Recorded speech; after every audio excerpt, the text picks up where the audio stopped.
Guys, this is a hot topic. This is a great topic to be talking about, especially right now. Let's jump into this stuff without equivocation.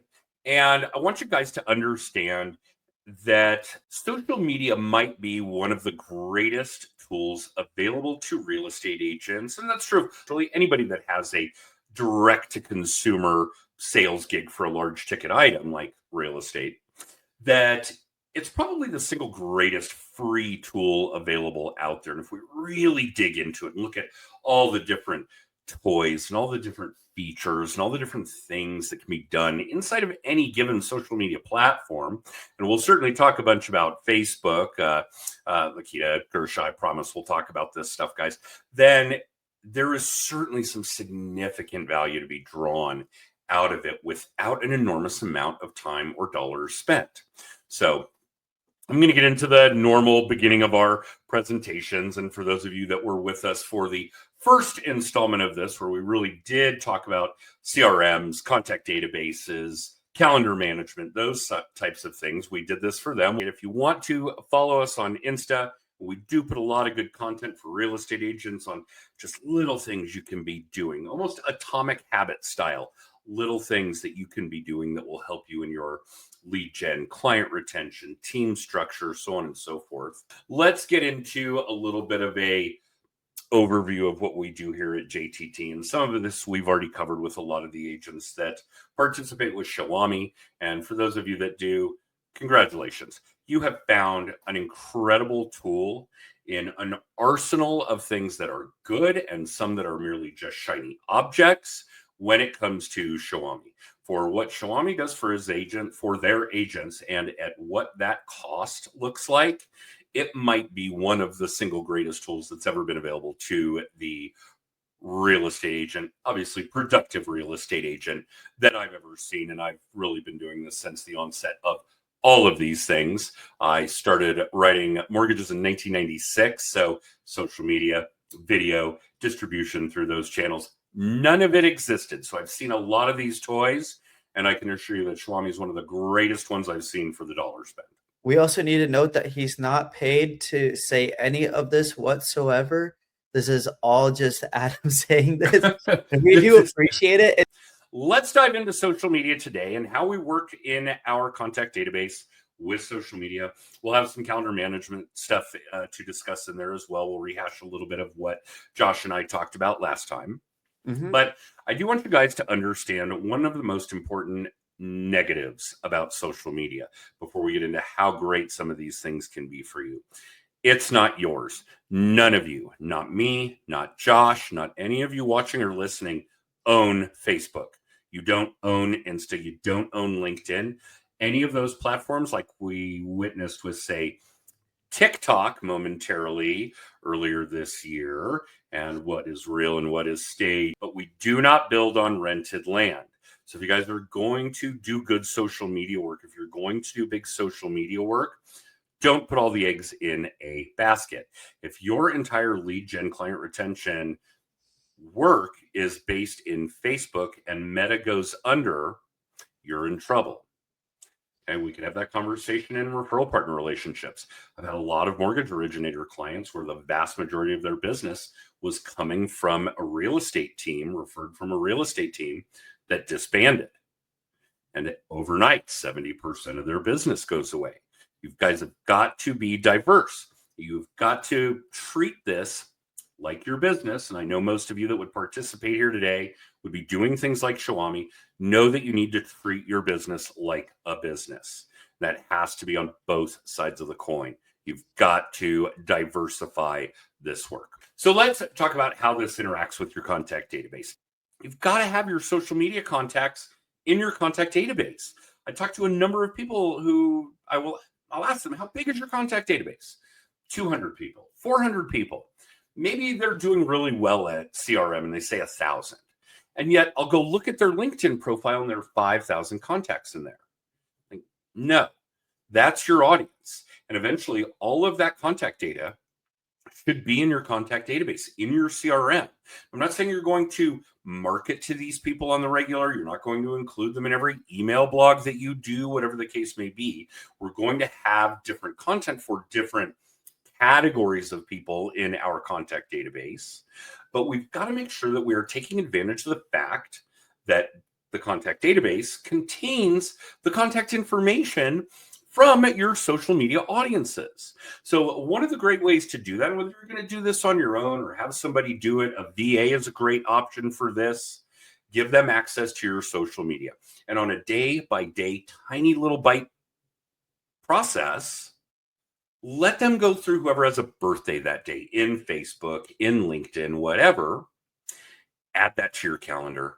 Add their contact information to your contact database. Set some kind of follow-up for whatever kind of contact they happen to be. Client, lead, advocate, colleague. If Facebook went down tomorrow, because we don't build on rented land, would all 1,000, 2,000, maybe 5,000 of your Facebook friends have their contact information in your contact database? Or would you absolutely lose touch with a ton of them? Some of them even being past clients, leads, people who refer you business. That's a big one. Email, obviously a very big one. Most people have that contact information in their database, and you can, on a regular process, have that put into your contact database, have that put into your CRM. Let's talk about building up these social media audiences so that these people, these contact databases, can eventually become part of your actual CRM database. Since you guys all talked about Facebook being your favorite, let's certainly focus on that a bit. When somebody sends you, you get a lot of weird, off-color, unrelatable connection requests. People send you requests on Facebook to friend them, and you don't have to. But when someone sends you a Facebook friend request, you have the option to accept it, decline it, or just ignore it. Please choose the latter. Okay, if somebody sends you a Facebook friend request, they automatically follow you. That builds your audience.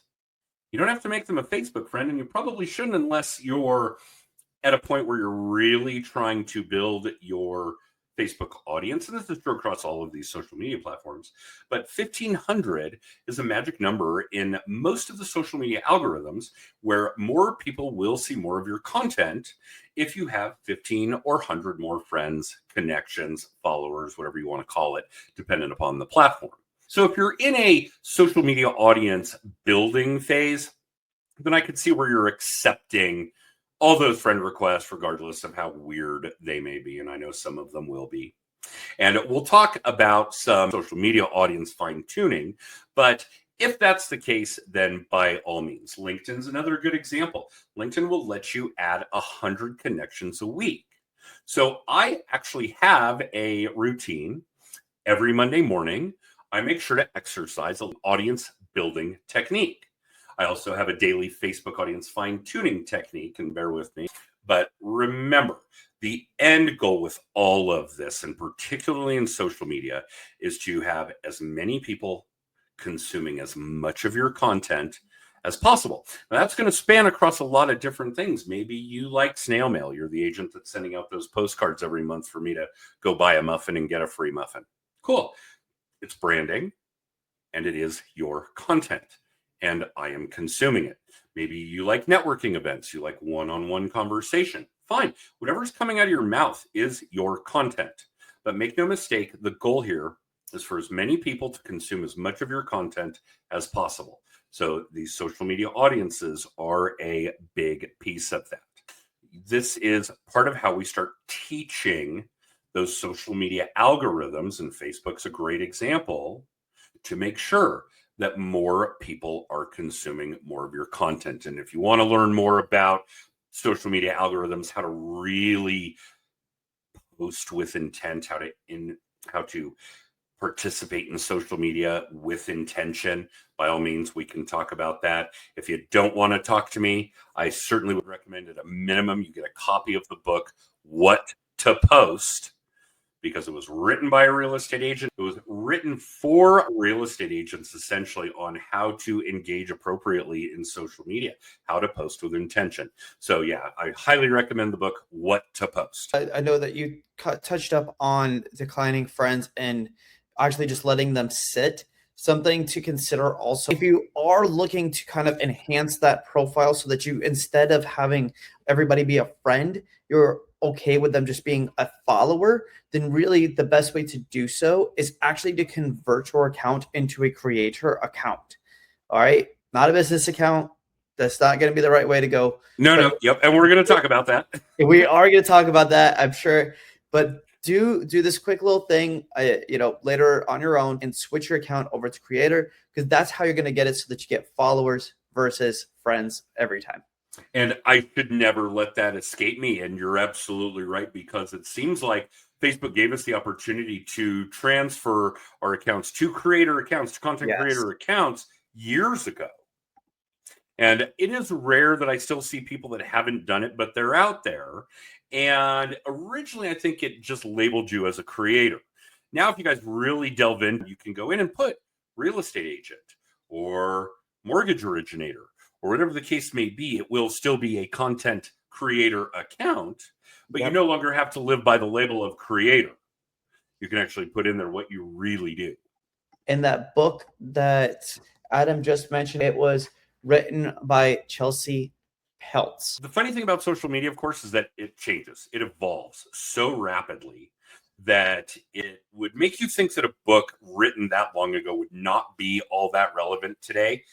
But Chelsea did an amazing job. It is an absolutely great read. Moving right along. Having separate profiles for business and personal. And this is really twofold.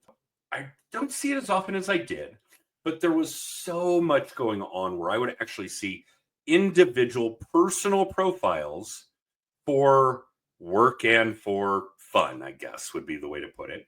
And a lot of people used to say something to me like, well, I don't want my clients to see what I'm really doing, like in my personal life. Like, well, then stop doing those things if that's the case. But it's just such a lack of authenticity and transparency that it was really offensive to me that you would have a Facebook profile for people who you don't want to see what you're really doing, who you really are, especially in a relationship business like real estate. You're not being transparent and authentic with your audience. You're hurting yourself, not helping. And the other piece of that, of course, is that Facebook business pages, and this is even true for an organization as big as Xiaomi, okay? So many clients, so much reach. Their business account just doesn't get that much traction. But when I'm scrolling as a content consumer on Facebook, I see Josh, I see Matt, I see what those guys are up to. I knew they were here. I knew it was Matt's birthday. These kinds of things. That stuff doesn't show up in my feed on a business account. And it's not showing up in your clients' colleagues, leads, advocates feeds either. Don't get me wrong, there is some value in having Facebook business accounts. Great for photo and video storage, without equivocation. Although do note, for those of you that have been using it for that, Facebook has recently changed its video storage rules and regs, and they are starting to delete some of that older content. So if you do want it, pay attention to that and start downloading it for your own personal use. Okay.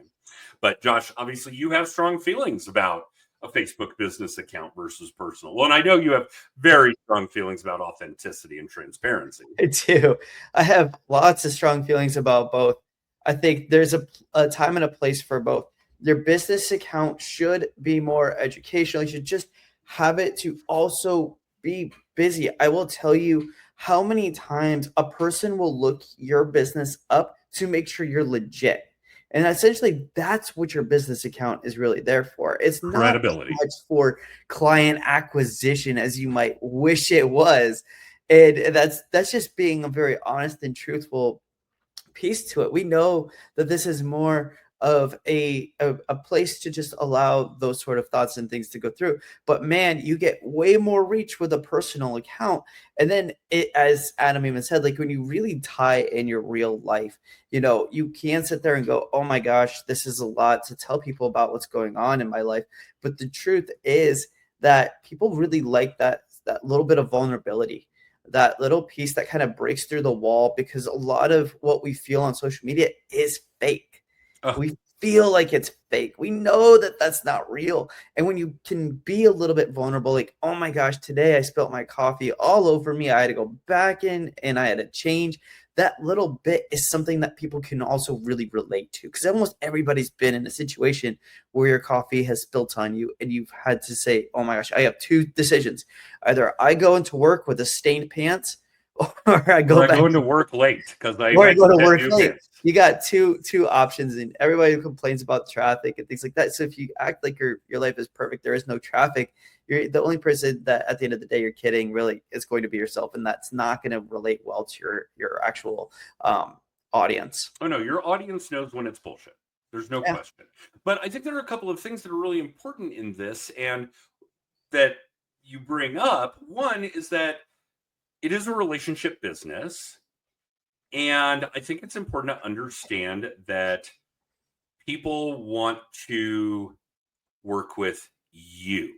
And this is why we talk about branding. Like, I see so many agents branding Remax, linking their Facebook page to the Remax Facebook page. And Remax has people in dollars for branding. They don't need your help. You need to be branding you.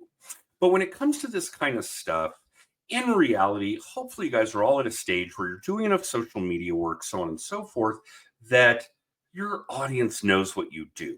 They know you're in real estate. They know you're in mortgages. They really want to know who you are. Focus on letting your audience know who you are. They already know what you do.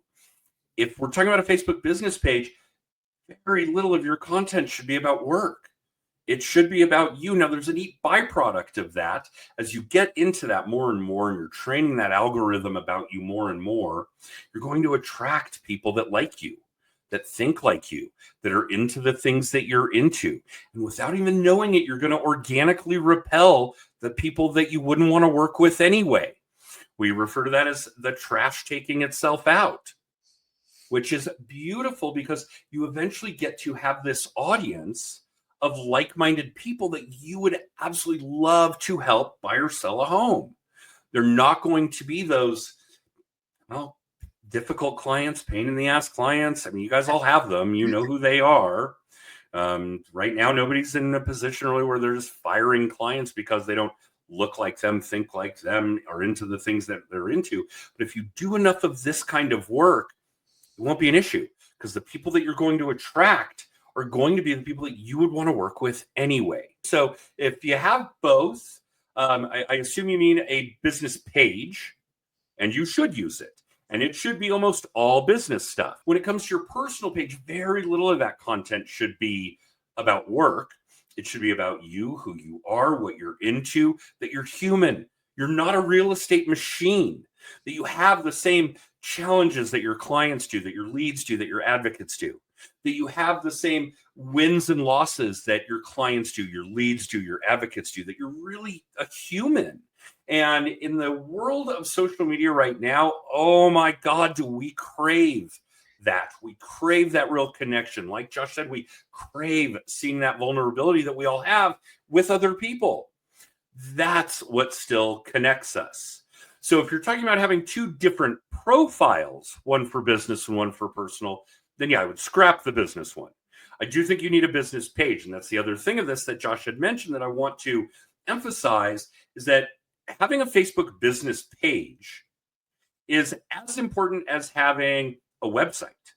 Yep. It's as important as having a Google page. Yep. These are the kinds of things you need for that credibility alone. And we can certainly we'll talk a little bit about campaigns today, but one of the big campaigns that we work on with all of our clients is a review campaign. And part of that is Facebook reviews. And if you don't have a business page, a Facebook business page, Yep. people cannot write reviews for it. Nope. Right. So that's an important piece of the puzzle. At the bottom line, Gersha, have both, use them differently. That's basically what Adam and I are really getting at here, is have both, but use them strategically different. It should be, your business really is just more you almost think of like a corporate feel, and then you can have more fun on your personal. That's That's the difference between sharing, oh, I spilled my coffee. You wouldn't share that on your work page. You're going to share that on your personal page. But on your work page, your events, right? The events that you're doing. Let's be really, really careful, because we don't want to do a couple of things, which is one, clog up our personal feed with business content. Mm-hmm. So we're going to be very, very cognizant. We're going to be very intentional about how we do that. And let's not forget, one of the backbones of all of this in social media is that social media algorithms recognize and crave original organic content. Yes. You are absolutely going against the current if you are sharing anything. If you are sharing content, that algorithm automatically recognizes that it is no longer original or organic. So you've got to be very cognizant about sharing content, period, certainly from your business page to your personal page. And while we're on the subject, don't post any outside links. Don't post a frickin' YouTube video on Facebook, for example. Do not give your audience an opportunity to click away from Facebook. The algorithm will suppress those posts. Your audience will not see them, and you are doing damage to your future posts. 100%. You guys have got to know YouTube, which is basically Google, is like the arch enemy of Meta. So posting a YouTube link on your Facebook is absolutely destructive to everything that we would learn, know, and understand about how to get more people consuming more of our content. This is one of the things that I did mention. I'm going to blast through it because we're going to try and get through all of this. Once you are at a point where you have maxed out some of these audiences, Facebook's a good example because it'll be first. No matter how your profile is set up, while you can have an unlimited number of followers, you can only actually have 5,000 Facebook friends. So we run a daily Facebook audience fine-tuning exercise. And we have some additional software tools that will remove deactivated profiles. We go through and see if they're actually using it. So every day we take these little bite-sized pieces of our 5,000 Facebook friend audience, and we make sure that they should be and would qualify for being the perfect 5,000 people. And since that audience changes so much, the followership grows exponentially. And again, I'm not doing this. I'm not cutting you out of my Facebook audience. And I'm not even cutting you out of my Facebook friends unless you're already in my CRM. That's a big piece of this puzzle, because I want to make sure that you are still going to be part of all of my audiences, whether it's text campaigns, social media campaigns, video campaigns, email campaigns, snail mail campaigns, whatever. Again, more people consuming more of my content. All right. So that's a big one. Remember that social media, you've got to be transparent and authentic. This is really that big piece of showing people who you are, not what you do. They already know what you do, I promise.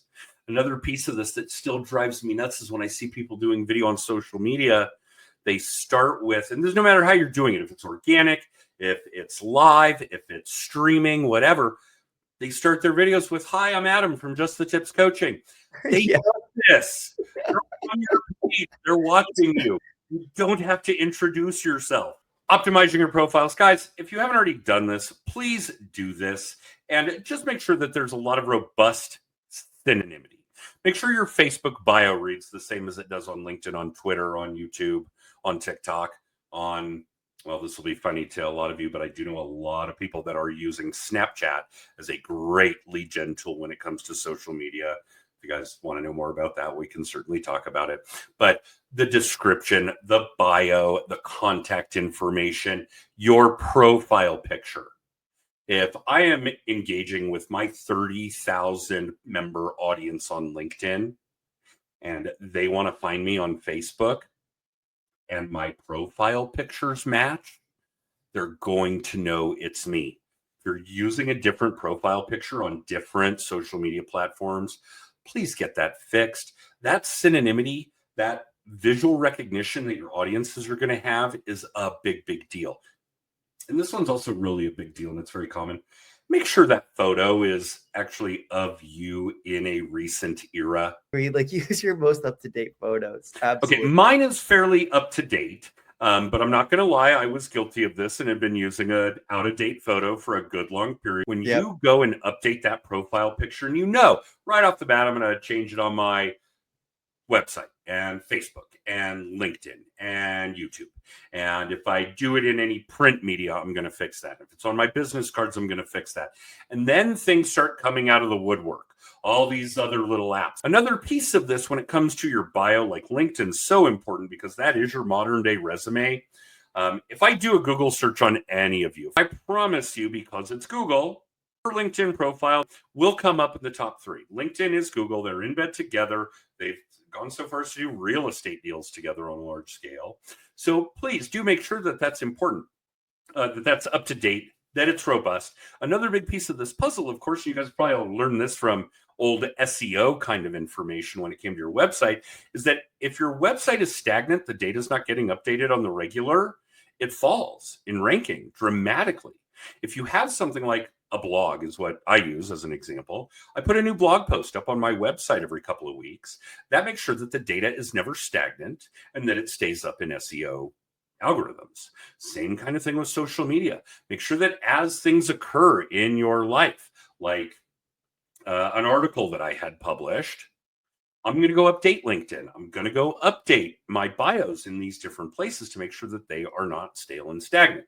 So this is something that really has to be done on a regular basis. Please do not make it any harder on your audience to find you. Please make sure they can find you in a manner that they want. They want to message you on Insta. Make sure they can do that. They want to text you, call you, email you, snail mail you, send you a carrier pigeon, whatever it is. Please make sure that all of your contact information is available for public viewing on every platform. All right. So when we're talking about social media as a content creator, I want you guys to understand that you have the ability to shape this algorithm. We've already talked about it. So be really keen on your audience. Know who your ideal audience is, what platform they use, when they're on that platform. This is not difficult information to get. You can go identify your 5 favorite clients. Go follow them on Facebook if you're not already. Go see when they are contributing to their social media profile. That's when they're online. That's when they're going to see your content. That's when other people who are like them, think like them, are into the things that they're into. Other people that you would want to work with are online and are on that platform. So make sure you're paying attention to that. We talked about the fact that Facebook is most of them have a 1,500 magic number. I really think your personal page needs to be 90% personal. You want to sprinkle in the occasional business win. Got this property under contract after XYZ difficulties. Finally got this property closed. These clients were so great. Thank you to X. Thank you to Y. Thank you to Z. Thank you to the lender. Thank you to the title company, blah, blah, blah. But reality is they want to know who you are. Family, kids, pets, your home. I promise you, because of the amount of social media and video work that I've done, my audience knows what my home office looks like, what my office looks like, what my kids look like, my wardrobe, my pets, probably the inside of my car. We do video from the car. You all know we do. And they know other important things like how I speak, my tone, my inflection, my sense of humor. So really, please, if you take nothing else away from this today, focus on the who you are, not the what you do. They're also very familiar with Adam's no filter mentality either. Yeah, I can tell you the no filter continues off of webinars and directly into his both his podcast, but also his social media. The podcast is pretty raw. There's no question about that. We are very transparent and authentic, and we even push our guests to kind of come up to that level with us. And then when it comes to your business page, flip that. Do the vast majority of that content about your business stuff. Yes, events, listings, closed transactions, awards that you've won, all of these kinds of things. Even if they're the self pats on the back, I bought myself a 5-star award, and we know that there are agents out there that do it, and do it. If there are things that are helping further your mission, more people consuming more of your content. And the bottom line with all of this, guys, more buyers, more sellers, more contracts, more closings. That's the end goal for all of this. Just like Josh said, your social media business page is not going to directly generate business. Okay. Insta's another animal altogether. Yes, it's now Meta. Obviously, that's a very big deal because it's going to make it very easy for you guys to cross-post content. Do your stories into Reels. Make sure your Facebook feed posts go to Insta. These kinds of things. I'm sure a lot of you will know who Gary Vee is, Gary Vaynerchuk. And Gary once said to me, you've got to do 40 pieces of social media content across all platforms a day. Now, just like all of you, I went full on deer in the headlights. I'm like, no way, 40. Now, bear in mind, when we're talking about all platforms, that number seems less significant. And if I'm cross-posting something in the morning that goes on my Facebook business page and my Insta and my LinkedIn and to Snap, as an example, well, there's already 4.